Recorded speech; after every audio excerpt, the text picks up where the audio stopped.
Hi friends, good morning. ఎలా ఉన్నారు? బాగున్నారా? దేవుడి దయ వల్ల అయితే అందరం బాగుండాం. అందరూ బాగుండాలి, అందులో మనం ఉండాలి.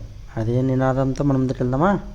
మరి ధనం రుణం, ధనం గొప్పదా రుణం గొప్పదా అంటే ఒకప్పుడు రుణం గొప్పది, ఇప్పుడు ధనం గొప్పదని చెప్పచ్చు. అవునా? ఇదేంటంటే ధనము రుణం ఏంటి అబ్బా ఎలా చెప్తున్నా అనుకుంటున్నారా? ఫ్రెండ్స్, ఏం లేదండి, రుణం చూసి గౌరవించే రోజులు మన తాతల కాలంలోనే పోయాయి.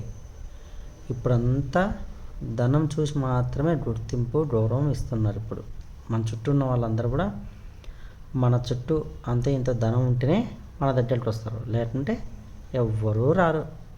ఒకప్పుడే మన తాతల కాలంలోనే వాళ్ళతోనే మన నాన్నగారితోనే వెళ్ళిపోయింది. మీకు నచ్చితే లైక్ చేయండి, మర్చిపోవద్దు.